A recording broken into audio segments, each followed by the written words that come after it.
So if you're just getting started investing, the likelihood is somebody has either said to you or you've seen somewhere that you should be investing into the S&P 500. Consistently buy an S&P 500 low-cost index fund. That's Warren Buffett, whose net worth has just reached $118 billion and has always said that if the everyday investor wants to see long-term results, then just to invest into this index monthly and wait for the next 20 years. But even with arguably the world's most successful investor giving you his backing, investing into the S&P 500 might not be for everyone, which is why in this video I'm going to give you everything you need to know about the most common investment strategy, starting with what even is the S&P 500 and what are S&P 500 index funds? The S&P 500 in short is an index of the largest 500 publicly traded companies in the stock market. It's also the largest single index in the world, and because it covers approximately 80% of the total market, it's commonly used as a gauge to see how well the overall stock market is performing. Now, an S&P 500 index fund is basically a product that is created by investing companies that is designed to mirror the performance of this index, and they're ideal for the everyday investor who, instead of spending their time researching individual stocks, can just invest into them all and track the broader market. Now, you may have heard of companies like Vanguard, iShares or Invesco. These all have S&P 500 index tracking products that you can invest into through your dedicated trading app, but more on that later. Instead, let's focus on how an S&P 500 index fund works, and it's actually pretty simple. Basically, if you invest into an S&P 500 index fund, you will end up owning shares of all the 500 stocks that make up that index. In terms of the companies, these are actually subject to change, as the S&P 500 has a criteria that all companies have to meet to be in the index, and on screen are some of the main ones, and these will be checked over by the US Index Committee before a company is submitted. One of the most notable additions as of late was the addition of Tesla, who was added back in December of 2020, and they hold roughly a 1.6 share on the index as a whole. Talking of share allocation, this now actually talk about how the index is built, with it being well diversified,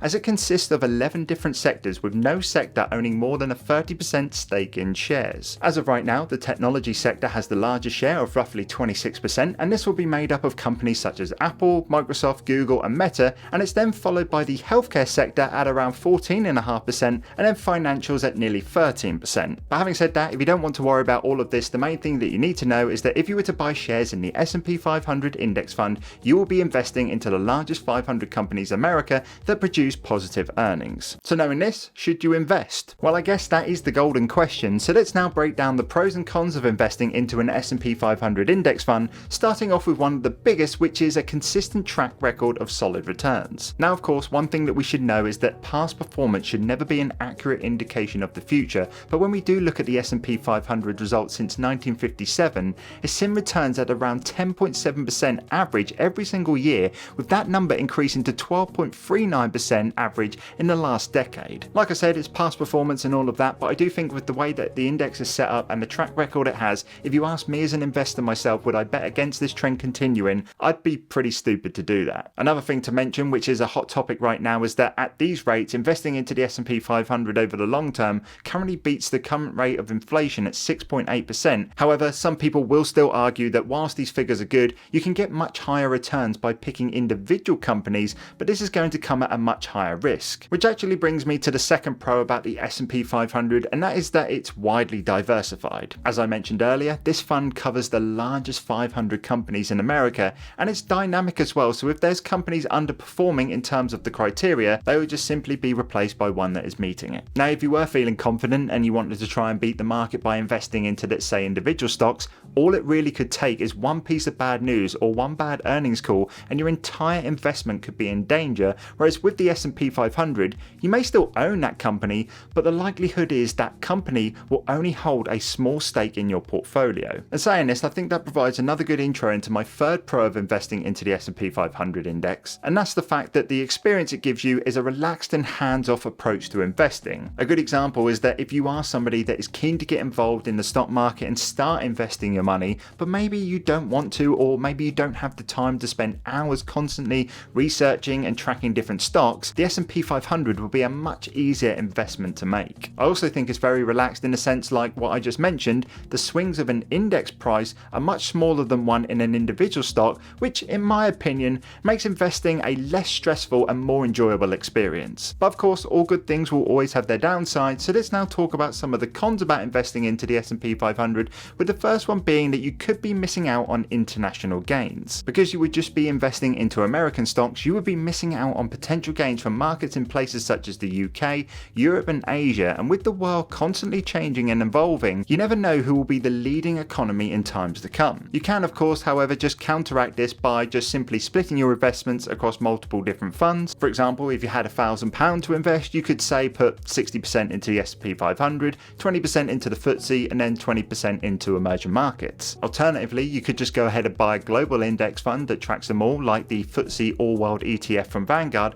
that has over 3,900 stocks inside. So back to the point, whilst the S&P 500 is better diversified than, let's say, building an individual stock portfolio, in the global scheme, maybe not so much, and some may even argue that it's not diversified enough even in the US, which brings me to my next con: is highly influenced by tech companies. For example, if you look here at the top 10 stocks by weight in the fund, 8 out of 10 are actually in the tech sector, with Apple leading the way with a weighting of 7.58%. Now if you ask me, I'm actually a fan of Apple stock, so it's not really bothered me as much, but with a large influence on the fund overall, there is some reliance on the big 10 to perform, and yes, whilst you are invested into over 500 companies, there could be an argument that you're really just relying on the top 10 to produce positive results so that you can see your fund grow. But just to summarise all of this, whilst I can't give you direct advice on whether I think you should invest in the S&P 500 or not, I do think it is a great fund to invest into with a proven track record,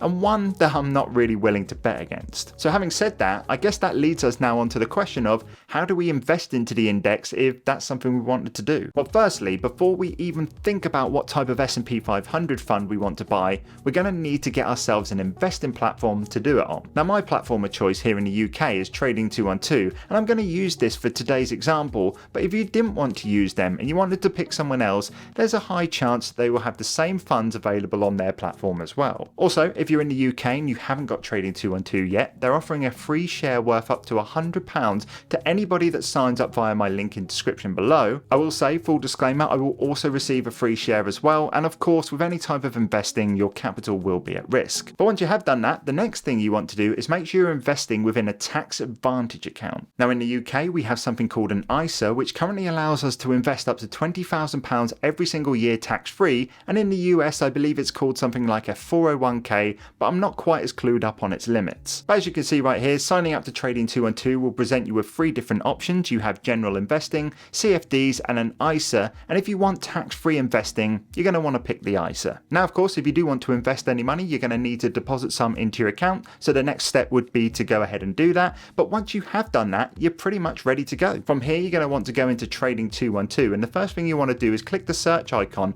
and type into the bar S&P 500, and what you're going to be presented with is likely a couple of different options. Now the likelihood is these are all going to be very similar and they all do the same job, which is to track the S&P 500 index, but by far the most popular one in the UK and the one that I invest into is the Vanguard S&P 500 ETF fund. Another thing you might notice here is that there are 2 different types of this fund as well. You have one that has DIST in brackets, which stands for distribution, and you have one that says ACC, which stands for accumulation. The only real difference between these 2 funds is that the distribution fund will pay dividends into your account for you to literally do whatever you want with, whether that's cashing that money out or reinvesting it maybe into some more stocks or something like that, whereas the accumulation fund will automatically reinvest your funds back into the S&P 500. I personally like to go for the distribution one as I like to have control over my dividends, but like I said, the difference is very minimal. But essentially once you've made up your mind on which type of fund you want to go for, all you have to do from here is go ahead and buy it, and to do that it's very simple. You simply just click the fund you want, click buy, choose how many shares you want, and then you lock in your order and you're all set to go. But having said that, that is essentially your full guide into the S&P 500 and the different funds that you can buy. Hopefully this video has helped. If so, please do drop it a like down below, and of course follow all of my other social media channels for more content like this. But other than that, take care and I'll see you next time.